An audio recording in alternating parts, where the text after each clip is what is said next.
Hello friend, तो स्वागत है आपका मेरे इस यूट्यूब चैनल में। तो वीडियो स्टार्ट होने से पहले दोस्तों इसको लाइक एंड सब्सक्राइब करना ना भूलें। तो आज हम बात करते हैं शिक्षण विधियाँ। शिक्षण विधियाँ हैं क्या? तो सबसे पहले शिक्षण विधियाँ हमारी हैं आगमन विधि। आगमन विधि के जनक कौन है? आगमन विधि के जनक हैं अरस्तु जी। इस विधि में क्या कह रहे हैं कि इस विधि में अनुभव, उदाहरणों तथा प्रयोगों का अध्ययन किया जाता है।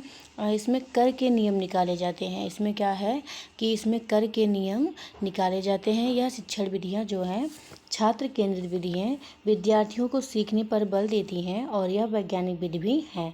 यह छात्र केंद्रित विधि तो है ही, लेकिन साथ साथ यह वैज्ञानिक विधि भी हैं। अगर आपसे क्वेश्चन में पूछता है कि वैज्ञानिक विधि कौन सी है, तो आप बोलेंगे कि आगमन विधि जो है वह वैज्ञानिक विधि है। छात्र केंद्रित विधि कौन सी है, तो आप बोलेंगे कि आगमन विधि वैज्ञानिक विधि है। इसमें बच्चों को उदाहरण दे दिया जाता है, बच्चा उस उदाहरण के अनुसार वह नियम को निकाल लेता है। जैसे कि आप इसमें देख रहे हैं कि पहला पॉइंट है अपना स्थूल से सूक्ष्म की ओर। स्थूल से सूक्ष्म की ओर जैसे अगर कोई पेड़ है तो पेड़ मोटा या बड़ा होता है या लंबा होता है, तो स्थूल मतलब बड़ा या मोटा। तो बच्चों को सबसे पहले अगर आप पेड़ दिखा रहे हो तो वो सबसे पहले मतलब बच्चों को वो पेड़ को देखेगा, उसके बारे में वह जानना सीखेगा कि स्थूल से सूक्ष्म की ओर। जैसे कि मैंने बच्चों को पेड़ के बारे में बताया, तो स्थूल तो हो गया मोटा या बड़ा, तो सूक्ष्म क्या हुआ, तो हम उसके बाद उस पेड़ के बारे में, उसको प्रकाश संश्लेषण के बारे में बता रहे हैं। ज्ञात से अज्ञात की ओर है दूसरा पॉइंट। तो ज्ञात से अज्ञात की ओर जैसे बच्चा अगर कोई चीज़ अगर उसको जानता रहेगा ना, तो वह बच्चा आसानी से सीख जाएगा। अगर जैसे बच्चे को कोई चीज़ नहीं पता तो नहीं सीख पाएगा। ज्ञात मतलब जानना, जिसके बारे में बच्चा पहले से जान चुका हो या जान रहा हो। तो पेड़ के बारे में बच्चा जान रहा है, क्योंकि पेड़ के नीचे बच्चा रहा भी होगा, देखा भी होगा, उसके नीचे छाया भी लिया होगा। ज्ञात से अज्ञात की ओर है। फिर उसके बाद है मूर्त से अमूर्त की ओर। मूर्त से अमूर्त की ओर मतलब वही, मूर्त से मतलब बच्चा जिस चीज़ को देख रहा है वह बच्चा जल्दी वह सीख जाएगा। मूर्त से अमूर्त की ओर। फिर हमारी दूसरी विधि इसमें क्या है? दूसरी विधि अपनी है कि निगमन विधि। निगमन विधि के भी जनक अरस्तु जी हैं।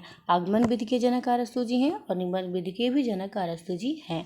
यह विधि आगमन विधि का विपरीत होता है।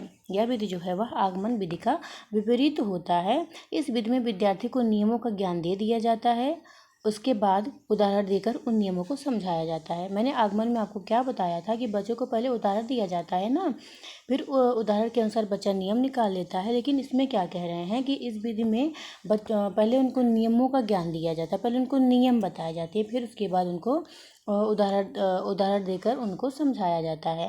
यह विधि शिक्षक केंद्रित विधि है। मैंने आपको बताया था कि आगमन विधि जो है, आगमन विधि छात्र केंद्रित विधि है, लेकिन यह जो है निगमन विधि जो है आपकी, वह शिक्षक केंद्रित विधि कहलाती है। इसमें शिक्षक सारे नियम सिखाते हैं। इसमें जो शिक्षक का ही सारा रोल रहता है, बच्चे का इसमें नहीं रहता है। तो यह जो है सूक्ष्म से स्थूल की ओर है। यह जो है यह सूक्ष्म से स्थूल की ओर है, और दूसरा अज्ञात से ज्ञात की ओर है, और यह नियम से उदाहरण की ओर। मैंने आपको पहले पॉइंट में बताया कि यह आगमन विधि का विपरीत है। तो हम उसके बाद अपना तीसरा पॉइंट देखेंगे। तीसरा पॉइंट हमारा क्या है? तीसरा पॉइंट हमारा है प्रोजेक्ट विधि। प्रोजेक्ट विधि के जनक कौन है? तो प्रोजेक्ट विधि के जनक है किलपैट्रिक जी। यह विधि अनुभव केंद्रित होती है। यह बालक के सामाजिकरण पर विशेष बल देती है। यह विधि क्या कह रहा है कि अनुभव केंद्रित होती है, बच्चा इसमें अनुभव करके सीखता है। यह बालक के सामाजिकरण पर विशेष बल देती हैं। इस विधि में विद्यार्थी स्वतंत्र रूप से कार्य करते हैं एवं अपनी समस्याओं का हल स्वयं विचार के आधार पर करते हैं। फिर यह बाल केंद्रित शिक्षा है। यह जो प्रोजेक्ट विधि है, यह कौन सी शिक्षा है? तो बाल केंद्रित शिक्षा है। इसमें विद्यार्थी सक्रिय क्रियाशील रहते हैं। बच्चा इसमें समूह में रहकर कार्य करना सीखते हैं। बच्चा अगर समूह में है तो वह एक दूसरे से, दूसरा क्या कर रहा है, हम क्या कर रहे हैं, उसके साथ समूह में रह करके वह कार्य सीख लेता है। इससे बच्चे में आत्मविश्वास भी पैदा होता है, क्योंकि बच्चा सबके साथ समूह में खेल रहा है, पढ़ रहा है, तो वह उसके अंदर वो क्या कर रहा है, वो उसके साथ वो उसके बच्चे के भावनाओं में वह आत्मविश्वास भी पैदा होता है। फिर अपना चौथा पॉइंट है कि चौथा पॉइंट हमारा है प्रत्यक्ष विधि। चौथा पॉइंट क्या है? चौथा पॉइंट है हमारा प्रत्यक्ष विधि है। तो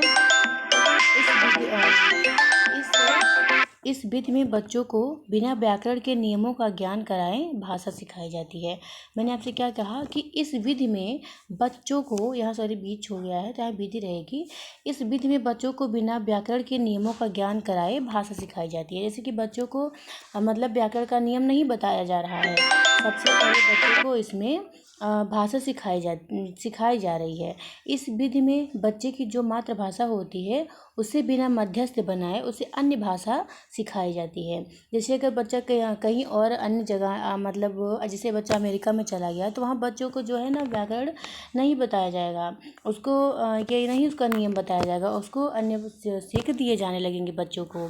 फिर यहाँ है भाषा सिखाई जाती है। इस विधि में वार्तालाप के माध्यम से अधिक सीखने पर बल दिया जाता है, क्योंकि बच्चे वार्तालाप के माध्यम से अधिक सीख रहे हैं, अधिक सीखने पर बल दिया जाता है, जिसमें वह प्राकृतिक रूप से सीख सके। इस विधि में श्रव्य से इस विधि में श्रव्य दृश्य, यहाँ दृश्य होना चाहिए श्रव्य के बाद, इस विधि में श्रव्य दृश्य से सामग्री का प्रयोग किया जाता है। यह प्रत्यक्ष विधि है, मतलब जो यह डायरेक्ट मेथड है, इसमें बच्चे को श्रव्य और दृश्य सामग्री का भी दिया जाता है।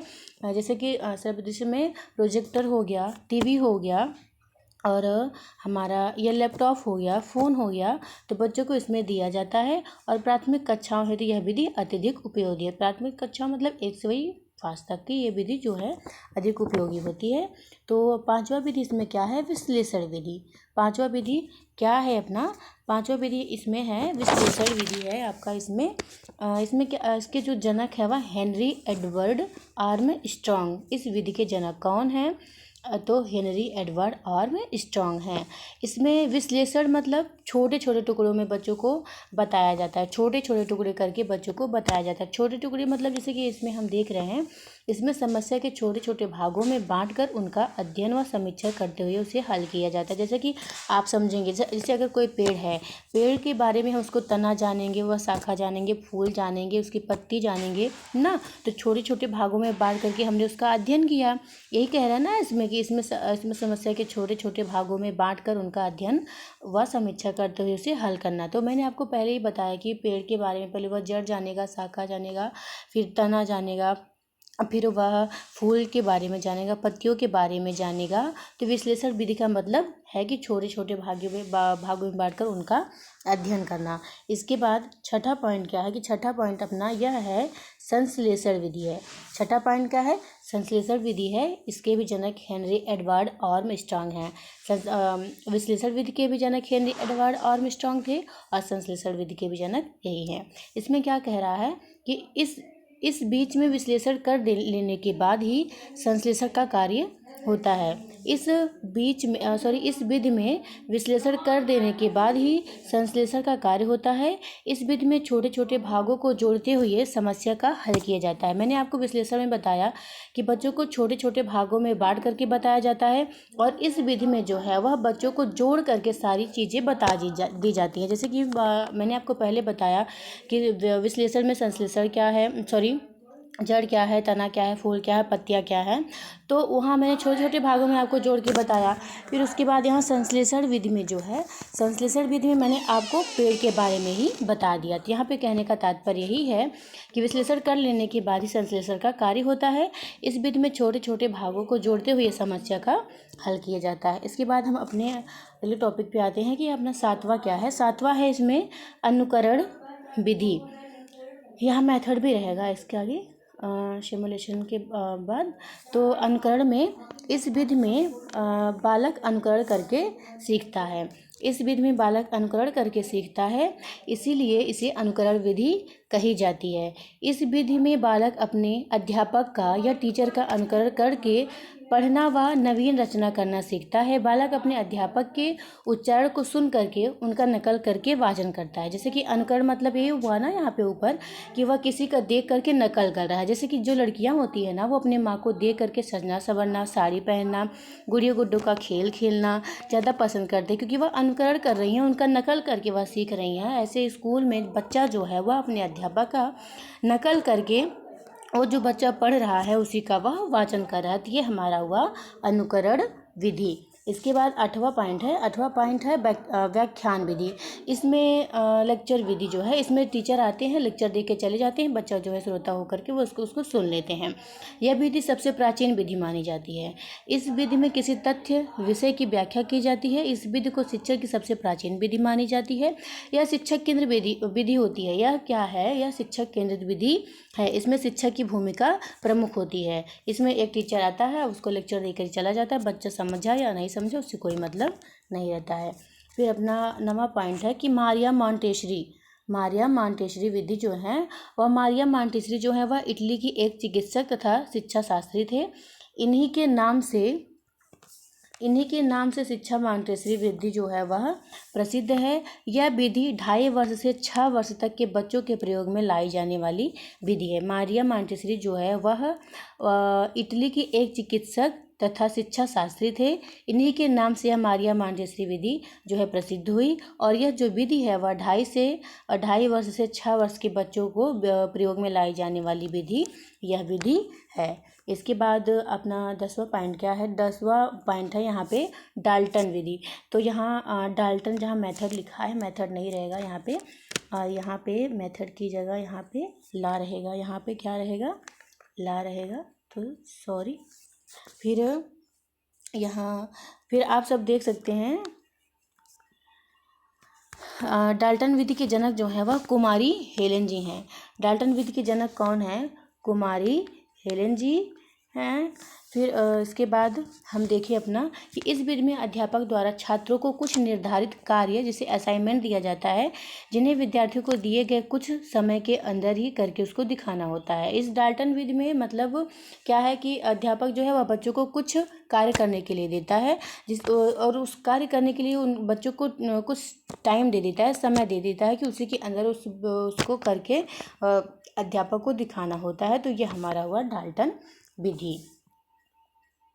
फिर अपना नेक्स्ट पॉइंट है 11 नंबर का पॉइंट है। इसमें क्या कह रहा है कि भाषा संसर्ग विधि में क्या है?